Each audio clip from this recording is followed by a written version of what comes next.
നമസ്കാരം. Jaishankar, Valluvanad matrimonial, Ottapalam.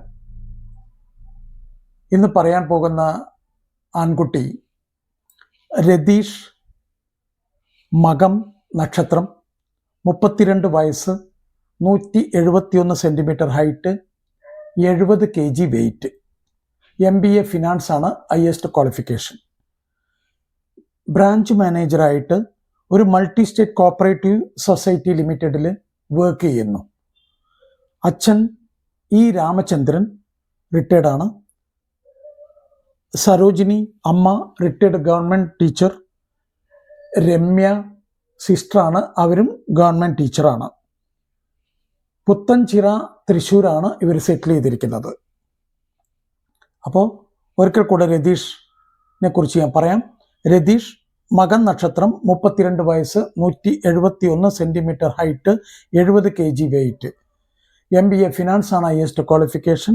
Branch മാനേജറായിട്ട് multi state cooperative സൊസൈറ്റിയിൽ വർക്ക് ചെയ്യാണ്. Father E Ramachandran, Sarojini retired government teacher,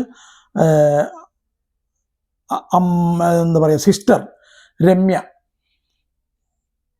government ടീച്ചറായിട്ട് വർക്ക് ചെയ്യുന്നു. പുത്തൻചിറ തൃശ്ശൂരാണ് വർക്ക് ചെയ്യുന്നത്, സെറ്റിൽ ചെയ്തിരിക്കുന്നത്.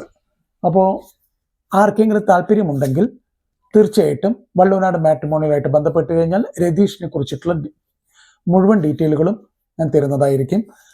എല്ലാ വീഡിയോകളിലും പറയുന്ന 1-2 കാര്യങ്ങൾ ഈ വീഡിയോയിലും ആവർത്തിക്കാൻ ആഗ്രഹിക്കുകയാണ്. ഒന്ന്, വിവാഹപ്രായമെത്തിയ കുട്ടികൾ വീട്ടിൽ ഉണ്ടാകുന്ന സമയത്ത് അച്ഛനമ്മമാർക്ക് ഭയങ്കര ടെൻഷനാണ്. ഇനിയിപ്പോൾ ഇത് എങ്ങനെയൊക്കെയാണ് മുന്നോട്ട് കൊണ്ടുപോകുക, വലിയ ടെൻഷനാണ്. ആരോട് പറയും, എന്തു പറയും? ഇന്നത്തെ കാലത്ത് ആരാരും വിശ്വസിക്കാനും പറ്റില്ല. ഒരു വല്ലാത്ത അവസ്ഥയാണ്. അപ്പോൾ തീർച്ചയായിട്ടും 2-3 കാര്യങ്ങൾ നിങ്ങൾ ശ്രദ്ധിച്ചു കഴിഞ്ഞാൽ കുറച്ച് സ്പീഡി ആയിട്ട് കല്യാണം നടക്കും. അനാവശ്യമായിട്ട് ഈ ചതിക്കുഴികളിലൊന്നും വീഴില്ല.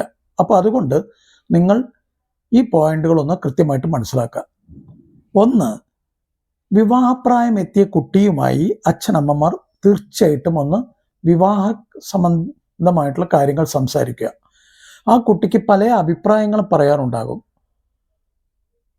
അതായത് ക്വാളിഫിക്കേഷൻ ഇന്നത് വേണം, ഹൈറ്റ് ഇത്ര വേണം, വെയിറ്റ് ഇത്ര മതിയാവും എന്നൊക്കെയുള്ള പല കാര്യങ്ങളും ഒരു അപ്രോക്സിമേറ്റ്, അല്ലാണ്ട് അപ്പോൾ അതിങ്ങനെ കൃത്യമായിട്ടൊന്നും നമുക്ക് തൂക്കിയെടുക്കാൻ പറ്റില്ല.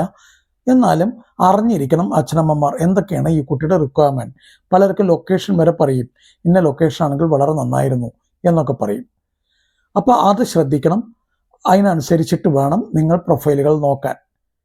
രണ്ടാമത്തെ കാര്യം, ദൈവവിശ്വാസികളാണെങ്കിൽ നിങ്ങളുടെ കുടുംബക്ഷേത്രം അല്ലെങ്കിൽ ധർമ്മദൈവങ്ങൾ അല്ലെങ്കിൽ നാഗങ്ങൾ, വെളുത്തങ്കാവ് എന്നൊക്കെ പറയും, അവിടേക്കൊന്ന് നന്നായിട്ടൊന്ന് പ്രാർത്ഥിക്കുക. അവിടെ പോയി പ്രാർത്ഥിക്കുകയൊന്നും വേണ്ട, മനസ്സിലൊന്ന് പ്രാർത്ഥിക്കുക. ദൈവവിശ്വാസികൾ മാത്രം ചെയ്താൽ മതി.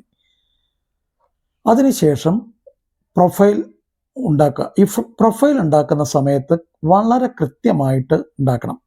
ഒരാൾ വായിക്കുന്ന സമയത്ത് അവർക്കൊരു ബുദ്ധിമുട്ട് തോന്നാത്ത രീതിയിലായിരിക്കണം പ്രൊഫൈൽ. ഒന്ന്, ജാതകത്തിനെ പറ്റി കഴിയാവുന്നത്ര കുറച്ച് എഴുതുക. പലരും എഴുതുന്ന കാണാം 7 ചൊവ്വ, കുജദോഷം, രാഹുദോഷം, ചൊവ്വാദോഷം, അത് ഇതെന്നൊക്കെ പറഞ്ഞിട്ട് എഴുതും.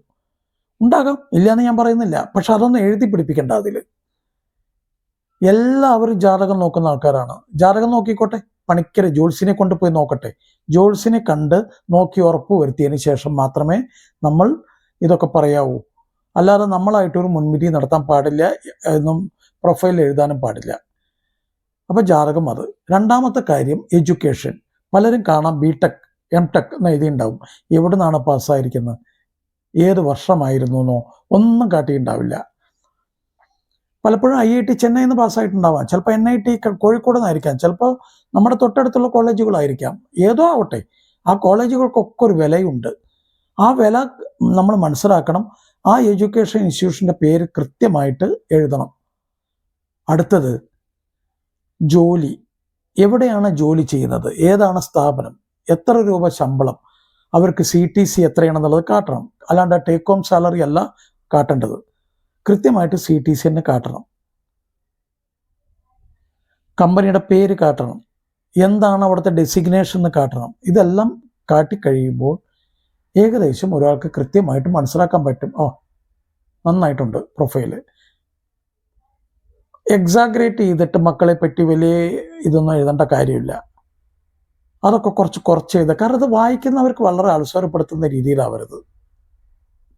അത് കൃത്യമായിട്ട് മനസ്സിലാക്കുക. പ്രൊഫൈൽ ഉണ്ടാക്കി കഴിഞ്ഞാൽ അടുത്തതാണ് വലിയൊരു ഇമ്പോർട്ടൻ്റ് ആയിട്ടുള്ള കാര്യം. എന്താണെന്ന് വെച്ച് കഴിഞ്ഞാൽ നല്ലൊരു മാട്രിമോണിയലിനെ കണ്ട് ഇതൊന്ന് രജിസ്റ്റർ ചെയ്യുക എന്നുള്ളത്. ഈ നല്ല മാട്രിമോണിയൽ എങ്ങനെ കണ്ടുപിടിക്കും? 1-2 പേരെങ്കിലും ഒരു നല്ല അഭിപ്രായം പറയുന്ന മാട്രിമോണിയൽ സൈറ്റിൽ പോയി അല്ലെങ്കിൽ അവിടുത്തെ ഉദ്യോഗസ്ഥരുമായിട്ട് സംസാരിച്ച് അവിടെ രജിസ്റ്റർ ചെയ്യുക.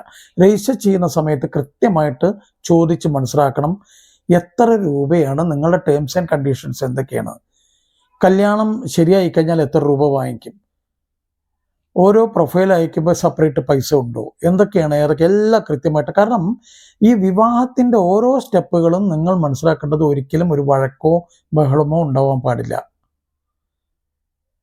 പല ആളുകളും പല വീടുകളിലും കാണുന്ന കാഴ്ചകളുണ്ട്.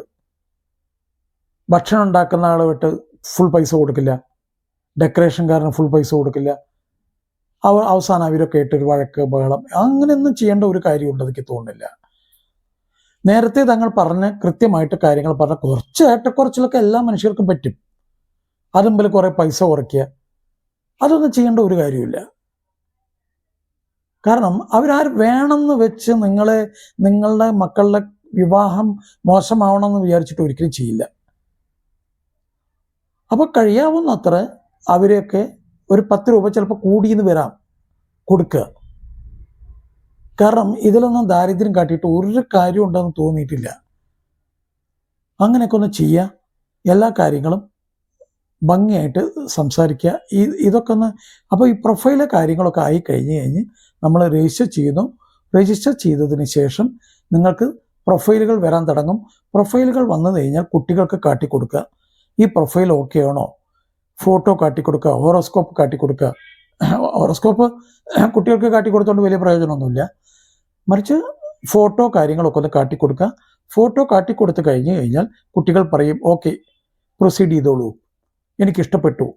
പ്രൊസീഡ് ചെയ്യുന്ന സമയത്ത് എന്താണ് പറയേണ്ടതെന്ന് പറഞ്ഞു കഴിഞ്ഞാൽ വാട്സാപ്പ് നമ്പർ കുട്ടികളുടെ അങ്ങോട്ടും ഇങ്ങോട്ടും എക്സ്ചേഞ്ച് ചെയ്യുക. കുട്ടികൾ ഒരു പരിചയം വരുത്തുക, അവരൊരു ഫ്രണ്ട്ഷിപ്പ് ബിൽഡപ്പ് ചെയ്യുക. അവർ സംസാരിക്കേണ്ട 4-5 കാര്യങ്ങളുണ്ട്. ഒന്ന്, ആസ് ഓഫ് നൗ അല്ലെങ്കിൽ പ്രസൻ്റ്ലി വല്ല ലവ് അഫെയറും ഉണ്ടോ എന്ന് ചോദിക്കണം. മുന്നത്തെ കഥകൾ ചോദിക്കണ്ട. രണ്ടാമത്തെ കാര്യം, കുടുംബ പാരമ്പര്യം അല്ലെങ്കിൽ ഫാമിലി ബാക്ക്ഗ്രൗണ്ട് നന്നായിട്ട് സംസാരിക്കുക. അച്ഛൻ എന്തായിരുന്നു, അമ്മ എന്താ പഠിച്ചത്, അമ്മ എവിടെ ജോലി ചെയ്തിരുന്നു, അച്ഛൻ എവിടെ ജോലി ചെയ്തിരുന്നു, വീട് എവിടെ, നാട് എവിടെ, എല്ലാ കാര്യങ്ങളും നന്നായിട്ട് മനസ്സിലാക്കുക. അടുത്തത് എഡ്യൂക്കേഷൻ വളരെ ഇമ്പോർട്ടൻ്റ് ആണ്. എവിടെയാണ് പാസ്സായിരിക്കുന്നത്, ഏത് ഇൻസ്റ്റിറ്റ്യൂഷനാണ് പാസ്സായിരിക്കുന്നത്, അത് വെരിഫൈ ചെയ്യണം. ഒരു കോർപ്പറേറ്റ് കമ്പനിയിലാണ് ജോലി ചെയ്യുന്നത് വെച്ചാൽ പ്രത്യേകിച്ച് വെരിഫൈ ചെയ്യേണ്ട കാര്യമില്ല. കാരണം അവരുടെ എഡ്യൂക്കേഷൻ നോക്കിയിട്ടായിരിക്കും, അവരവിടെ ബാക്ക്ഗ്രൗണ്ട് ചെക്കിംഗ് ഒക്കെ കഴിഞ്ഞിട്ടായിരിക്കും അവരവിടെ ജോലി കൊടുത്തിട്ടുണ്ടാവുക. അപ്പോൾ എഡ്യൂക്കേഷൻ കഴിഞ്ഞാൽ അടുത്തത് മെഡിസിൻ വല്ലതും കഴിക്കുന്നുണ്ടോ എന്ന് ചോദിക്കണം. അടുത്തത് അമിതമായ EMI ഉണ്ടോ, ബാങ്കിന് എത്ര കൊടുക്കാനുണ്ടോ, ലോണുകൾ അനാവശ്യമായിട്ട് കൊടുത്തിട്ടുണ്ടോ എന്നൊക്കെ ഒന്ന് മനസ്സിലാക്കി വെക്കുക. എത്രയോ ലോൺ ആയിക്കോട്ടെ, ചിലപ്പോൾ നല്ല ഇൻവെസ്റ്റ്മെൻ്റ് ആയിരിക്കാം. അപ്പോൾ അതൊക്കെ ഒന്ന് കൃത്യമായിട്ട് മനസ്സിലാക്കുക. നന്നായിട്ട് സംസാരിക്കുക കുട്ടികൾ തമ്മിൽ. കുട്ടികൾ നല്ലൊരു ഫ്രണ്ട്ഷിപ്പ് ആയതിനു ശേഷം മാത്രം അവർ പെണ്ണ് കാണാൻ ചടങ്ങിലേക്ക് പോകാവൂ. ഒരു കാരണവശാലും ചാടിക്കേറി പെണ്ണ് കാണാൻ പോകരുത്. ഇതെല്ലാം പരിചയപ്പെട്ടു, അവർ നല്ല ഒരു ഡിസ്കഷനൊക്കെ വെച്ച് ഒരു ഫ്രണ്ട്ഷിപ്പ് ബിൽഡപ്പ് ചെയ്ത് കഴിഞ്ഞാൽ തീർച്ചയായിട്ടും കുട്ടികൾ പുറത്ത് വെച്ച് കാണാൻ ശ്രമിക്കണം. പുറത്ത് വെച്ച് കണ്ടു കഴിഞ്ഞാൽ അവരുടെ ബോഡി ലാംഗ്വേജ്, അവരുടെ വർത്തമാനങ്ങളും കാര്യങ്ങളൊക്കെ മനസ്സിലാക്കുമ്പോൾ നമുക്ക് അറിയാൻ പറ്റും ഇത് എത്രമാത്രം തെറ്റുകൾ പറയുന്നുണ്ട്. ഒരു പരിധി വരെയൊക്കെ മനസ്സിലാക്കാൻ പറ്റും. 100% ഒന്നും പറ്റില്ല. ഇതെല്ലാം മനസ്സിലാക്കി കഴിഞ്ഞാൽ പിന്നെ ഒരു കംഫർട്ട് സോണിൽ എത്തുന്നുണ്ട് എന്ന് രക്ഷിതാക്കൾ മനസ്സിലാക്കി കഴിഞ്ഞാൽ മാത്രം പെണ്ണ് കാണാൻ ചടങ്ങിന് പോകാവൂ. പെണ്ണ് കാണാൻ ചടങ്ങിന് കഴിഞ്ഞാൽ കഴിയാവുന്നത്ര നിങ്ങൾ മനസ്സിലാക്കേണ്ട കാര്യം, പെണ്ണ് കാണാൻ ചടങ്ങ് കഴിയുമ്പോൾ ഫൈനൽ വിസിൽ അടിക്കണം എന്നുള്ളതാണ്. ഒരു കാരണവശാലും പിന്നെ ഒരു നോ എന്ന് പറയാൻ ഏർപ്പാടുണ്ടാവരുത്. ഇവിടെ എന്താ സംഭവിക്കുക എന്ന് പറഞ്ഞു കഴിഞ്ഞാൽ പല കുട്ടികളുടെ കേസുകൾ അറിയാം, ചാടി കയറി പെണ്ണ് കാണാൻ പോകും. അവരൊരു പരിചയമായിട്ടുണ്ടാവില്ല, ഒന്നും സംസാരിച്ചിട്ട് പോലും ഉണ്ടാവില്ല. എൻഗേജ്മെന്റ് വളരെ ചാടി കയറിയിട്ട് എൻഗേജ്മെന്റ്. കൊച്ചിൻ എയർപോർട്ടിൽ ഫ്ലൈറ്റ് നിൽക്കുകയാണ്, എനിക്ക് അടുത്ത ഫ്ലൈറ്റിൽ തിരിച്ചു പോകണം എന്നൊക്കെ പറയുന്ന എത്ര കേസുകൾ എനിക്കറിയാം. തിരക്ക് പിടിച്ച് ചെയ്യും, അവസാനം എന്താവും?